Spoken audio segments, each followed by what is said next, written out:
السلام علیکم دوستوں، میں ہوں خالد معین اور آپ دیکھ رہے ہیں ادب و فنون نامہ۔ آج ادب و فنون نامے میں ہم ایک اہم مشاعرے، بڑے مشاعرے کا ذکر کریں گے۔ یہ مشاعرہ ہے ساکنان شہر قائد کا، اور اس کی ایک طویل روایت ہے۔ اسی روایت کے تحت یہ مشاعرہ نیا مشاعرہ ہے، تازہ مشاعرہ ہے۔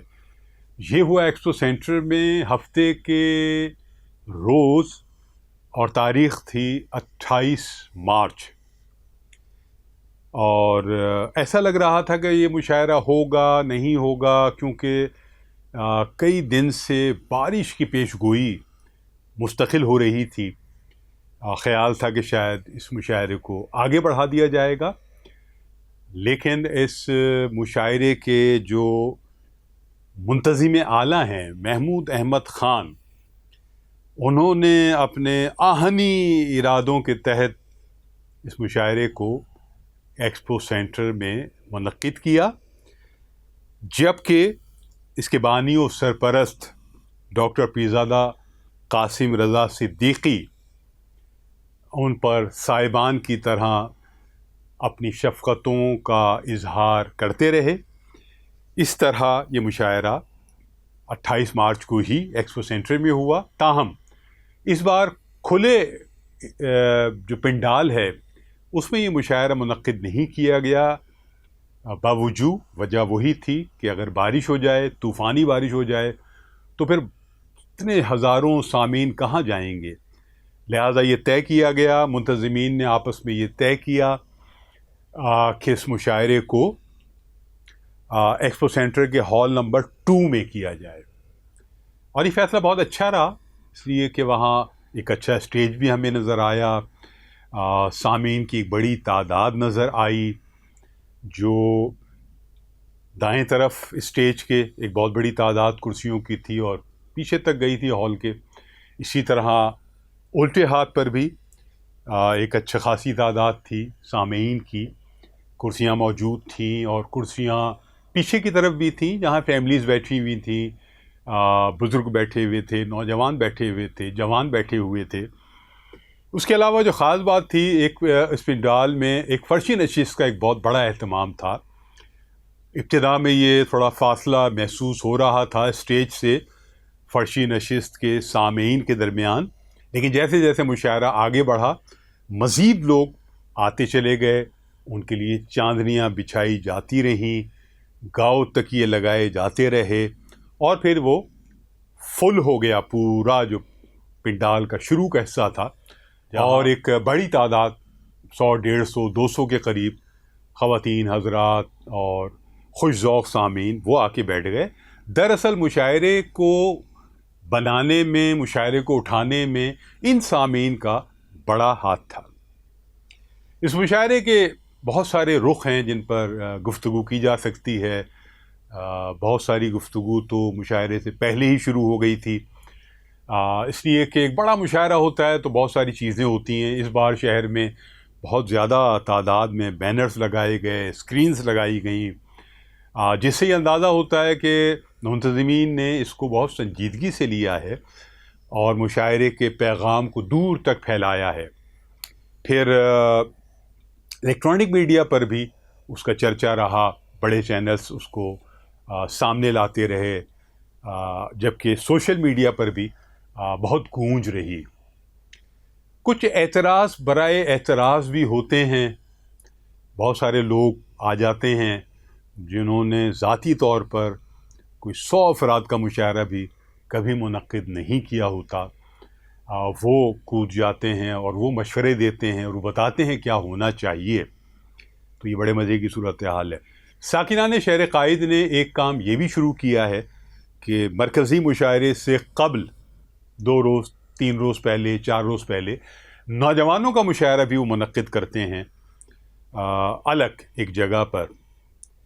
وہاں کراچی کے 20، 25، 30 شعراء اور شاعرات، نئے شعراء اور شاعرات، نوجوان شعراء اور شاعرات، ان کو مدعو کیا جاتا ہے، وہ آتے ہیں، اپنا کلام سناتے ہیں، جبکہ کچھ سینئر ان کو دیکھتے ہیں، ان کو سنتے ہیں، جیسے اس بار انور شعور صاحب، محمود شام صاحب، اور بھی کچھ حضرات اور خواتین اس مشاعرے میں موجود رہے، اور پھر ایک سلیکشن ہوا۔ یہ بڑے مزے کی بات ہے کہ جب مشاعرہ ختم ہوتا ہے تو پھر وہ 5 شعراء اور شاعرات کا ایک سلیکشن کیا جاتا ہے کہ یہ وہ لوگ ہیں جو مرکزی مشاعرے میں شرکت کریں گے۔ یہ بہت اچھا قدم ہے۔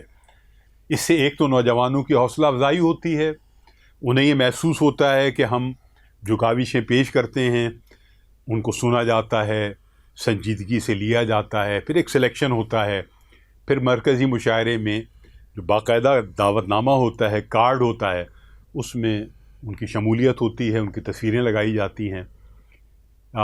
یہ بہت زبردست بات ہے، اس روایت کو چلنا چاہیے۔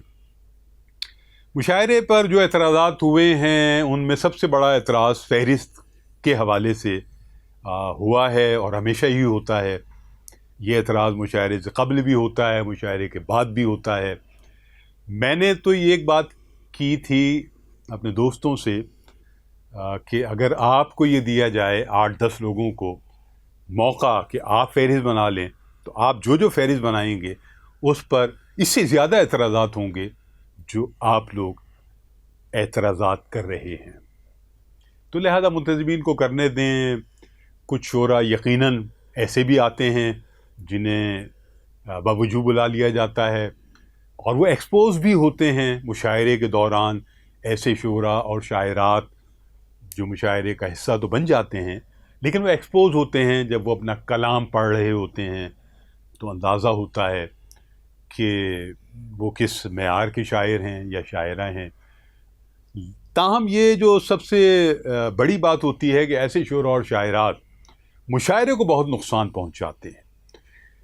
پہلی بات تو یہ ہوتی ہے کہ ایسے شعراء اور شاعرات میں جنہیں یہ سٹیج مل جاتا ہے وہ بہت زیادہ کلام سنانے پر مصر ہو جاتے ہیں، حالانکہ اس مشاعرے کے بالکل آغاز سے محمود احمد خان صاحب نے یہ کوشش کی کہ جو نئے شعراء اور شاعرات ہیں یا آگے بھی کم شعر سنائیں، کم وقت لیں، اور یہ چیز بہت اچھی تھی، اس کا بہت فائدہ ہوا مشاعرے کو۔ لیکن آگے جا کے یہ گرفت کچھ کمزور پڑ گئی۔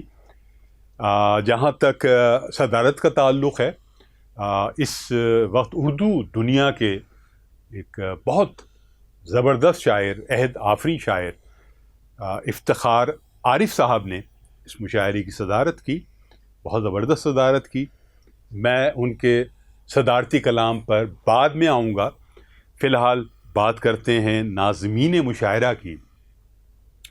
تو ناظمین مشاعرہ میں کئی لوگ ایسے تھے جنہوں نے کچھ مختصر وقت کے لیے نظامت کی، جبکہ کارڈ پر وجی ثانی اور ڈاکٹر عمری حسیب عنبر کا نام اور تصاویر لگی ہوئی تھیں بطور نظامت کار۔ لیکن یہ اچھا ہے کہ جیسے فہد علی نوجوان شاعر ہیں، ناظم بھی ہیں، انہوں نے آغاز کیا وجی ثانی کے ساتھ نظامت کا، چونکہ بہت سارے نوجوان شعراء اور شاعرات ایسے تھے جو ان کی اپنی نسل کے ہیں فہد علی کی۔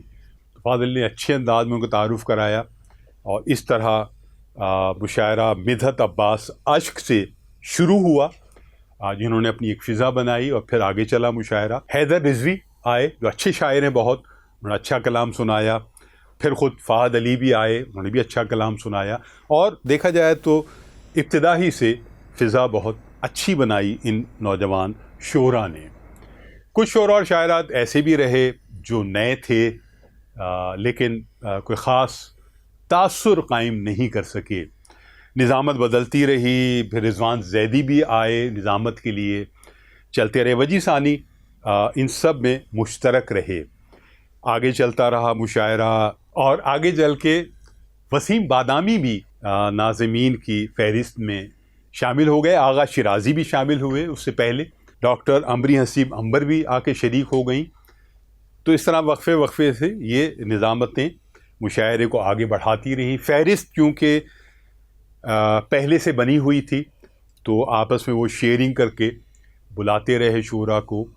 اس بار میں نے یہ بھی دیکھا کہ ناظمین نے اس حق کو بھی استعمال کیا کہ کہیں کہیں مشاعرہ اگر ڈریگ ہوا یا میں نے بتایا کہ شوقین مزاجوں کے ہاتھوں مشاعرہ نیچے کی طرف آیا اس کا گراف، تو ناظمین نے کچھ ایسے شعراء کو بلایا تاکہ مشاعرے کو اوپر اٹھا سکیں، اور ان کے یہ فیصلے درست ثابت بھی ہوئے. مشاعرے میں ایک مرحلہ وہ بھی آیا کہ پاکستان کا قومی ترانہ بجایا گیا، پہلے جھنڈیاں دی گئیں سامعین کو بھی شعراء کو بھی، اور پھر سب نے کھڑے ہو کر پاکستان کا قومی ترانہ سماعت کیا، ساتھ ساتھ پڑھا بھی. تو یہ بڑا اچھا منظر تھا کہ چھوٹی چھوٹی جھنڈیاں پاکستانی پرچم کی لہرا رہی ہیں اور سب یک زبان ہو کر پاکستان کے قومی ترانے کو دہرا رہے ہیں. یہ ایک یکجہتی کا عظیم الشان مظاہرہ مجھے لگا، اور یہ ہر سال ہوتا ہے. چونکہ اس بار 22 مارچ کو یا اس سے ذرا پہلے یہ مشاعرہ منعقد نہیں ہو سکا، اور اس کی وجہ رمضان المبارک تھی. اس طرح مشاعرہ چلتا رہا، آگے بڑھتا رہا. مزاح کے حوالے سے خالد عرفان ہی ایک شاعر تھے، ان کو جب بلایا گیا تو ظاہر ہے کہ انہوں نے مشاعرے کو گرمایا. اور یہاں ہم ایک بریک لیں گے، کوشش کریں گے کہ اس مشاعرے کا جو عالمی مشاعرہ ہے جو برائے امن تھا، اس کا ایک دوسرا حصہ بھی پیش کر سکیں. یہاں خالد میں ان کو اجازت دیجیے. خدا حافظ.